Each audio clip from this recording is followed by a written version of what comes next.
Olá, começamos agora mais um Verdade e Vida, um programa da Igreja Presbiteriana do Brasil, preparado com muito carinho para você. Nossa temática de hoje, calma, Jesus está no controle. Daqui a pouquinho você vai poder assistir a essa mensagem com o reverendo Hernandes Dias Lopes. Não saia daí.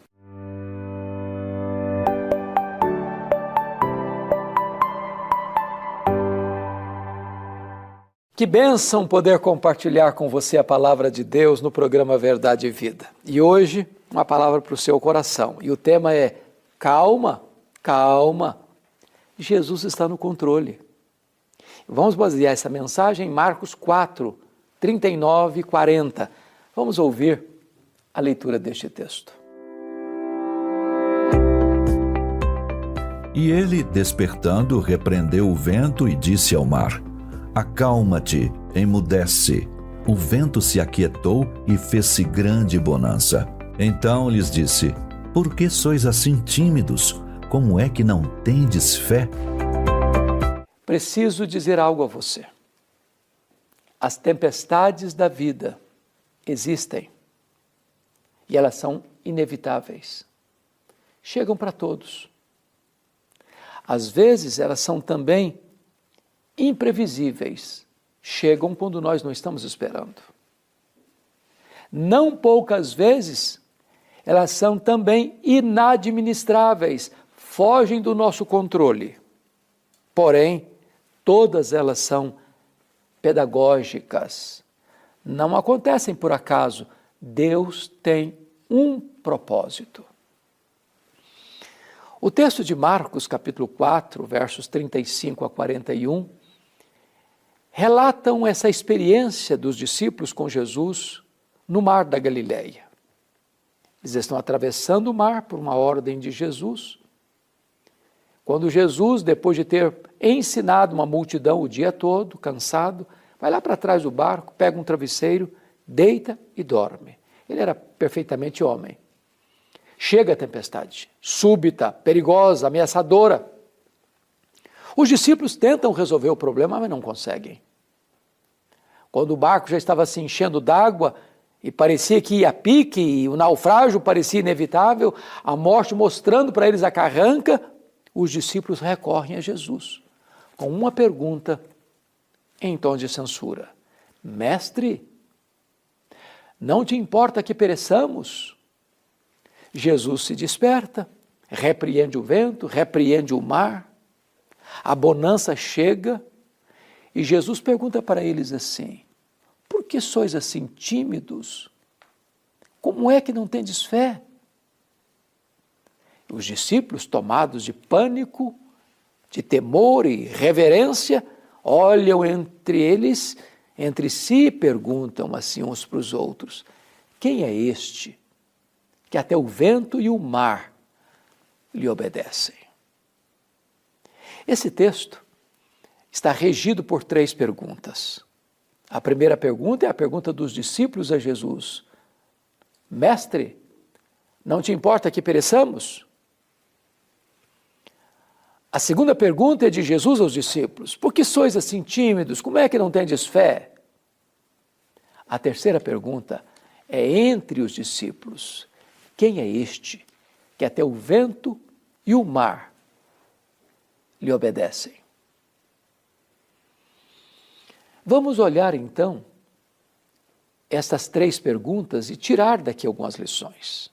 Em primeiro lugar, a pergunta dos discípulos a Jesus é a pergunta da angústia da alma, do medo, do pânico, do controle que se perdeu da nossa mão, do nosso controle e governo.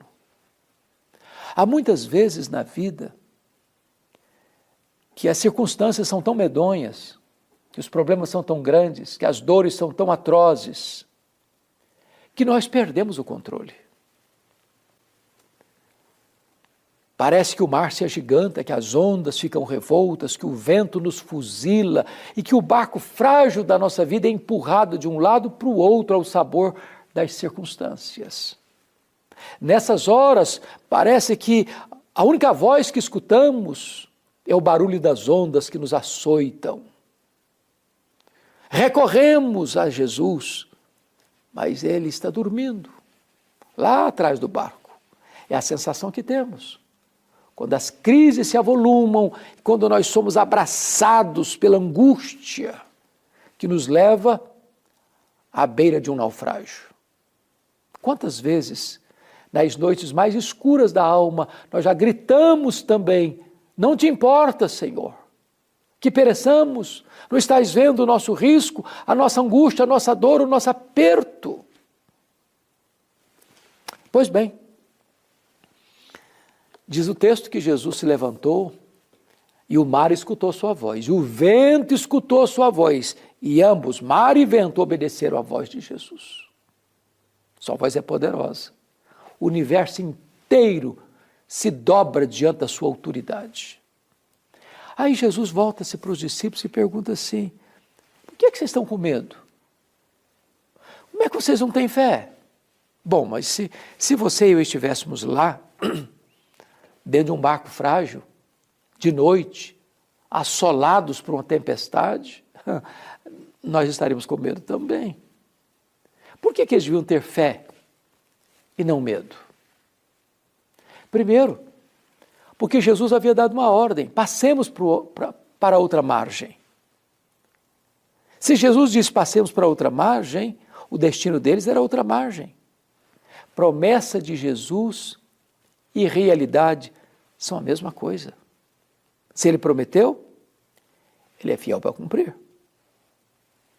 Por que eles deviam ter fé e não medo? Porque Jesus estava dentro do barco. Jesus é o Criador do céu, da terra e do mar. A criatura não é maior que o Criador. O mar não podia engolir aquele que é o Criador do mar. Nós ficamos com medo porque tantas vezes nós perdemos também a perspectiva de que Jesus está conosco, e ele disse assim: eis que eu estou convosco todos os dias até a consumação dos séculos. O maior antídoto para o medo é a consciência da presença de Jesus conosco. Por que eles deviam ter fé e não medo? Porque Jesus estava no barco, descansando, sereno, tranquilo, dormindo. Jesus sabia que a tempestade viria, mas é claro que sabia. E se sabia, por que dormiu? Porque sabia que tudo estava sob controle. Preste atenção nisso. Paz não é a ausência de tempestade. Paz é a certeza que, apesar da tempestade, tudo está sob controle. Não do nosso controle, mas do controle de Jesus. Então, calma, calma. Jesus está no controle. Por que eles deviam ter fé e não medo? Por causa do poder de Jesus? Ora, Jesus tem poder sobre as forças da natureza, sobre o mar, sobre o vento, sobre as tempestades. Quando Jesus desembarca do outro lado, território gentílico, Jesus liberta um homem possesso de uma legião de demônios, 6.000 demônios. Jesus tem poder sobre os demônios. Jesus desembarca em Cafarnaum e uma mulher hemorrágica, há 12 anos sofrendo, é curada ao tocar na orla das vestes de Jesus. Ele tem poder sobre as enfermidades. Jesus vai para a casa do Jairo e a sua filha de 12 anos está morta. E Jesus diz para Jairo: ô Jairo, não tenha medo não, não tenha medo, crê somente.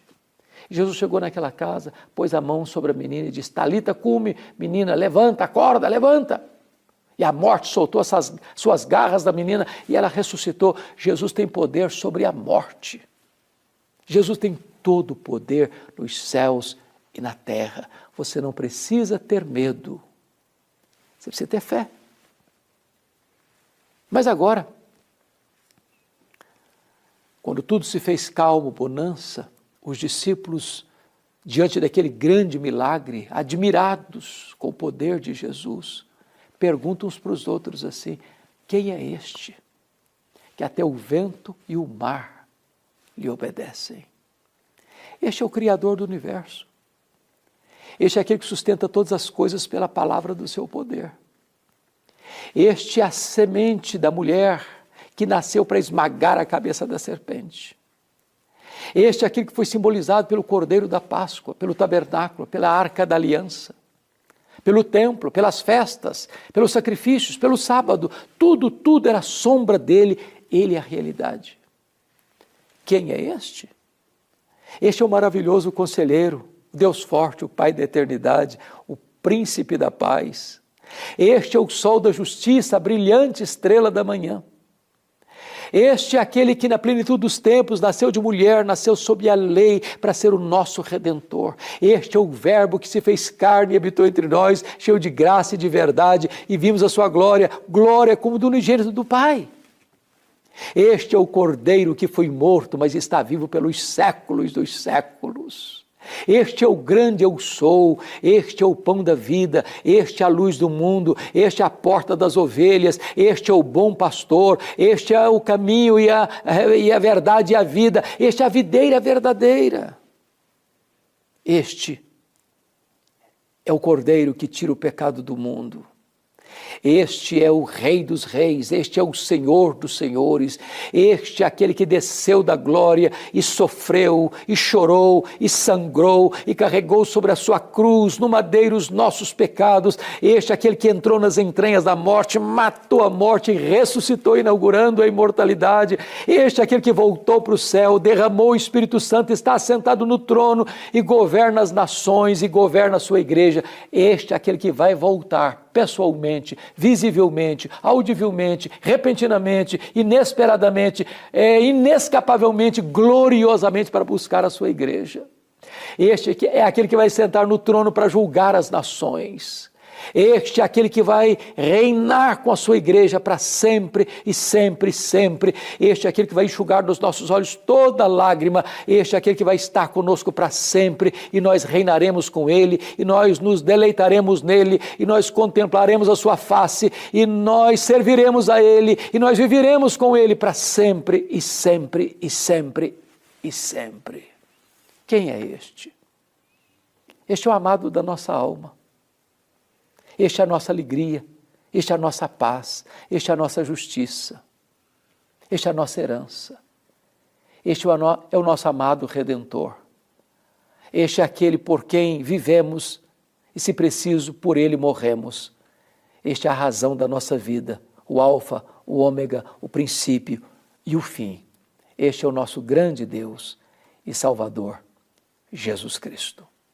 Hoje você pode acalmar o seu coração, porque Ele, Jesus, está no controle da sua vida, da sua família, da sua história, do seu futuro. Eu vou orar com você.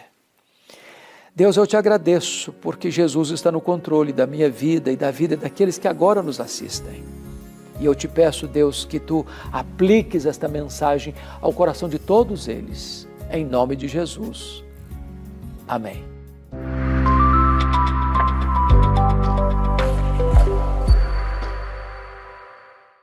Chegamos ao final do nosso programa, espero que você tenha sido tão abençoado quanto eu por tudo que já aconteceu aqui. E se você quer compartilhar esse programa com alguém próximo a você para poder abençoar a vida dessa pessoa, é muito fácil de fazê-lo. Basta você entrar em contato conosco por meio do WhatsApp. Está aparecendo aqui o telefone, o código de área é o 11 947 18 94 50. Você vai mandar para a gente uma mensagem digitando apenas a palavra vida. E aí a gente vai te encaminhar esse programa para você enviar para quem você quiser e abençoar a vida dessa pessoa.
Você pode também encontrar outros programas Verdade e Vida lá no nosso canal no YouTube, youtube.com/programa Verdade e Vida, e também no youtube.com/IPB Oficial. Se você quer conhecer um pouquinho mais sobre a nossa igreja, é só você fazer isso, sempre buscar pelo @IPB Oficial e conhecer um pouquinho daquilo que a Igreja Presbiteriana do Brasil acredita e aquilo que ela tem feito.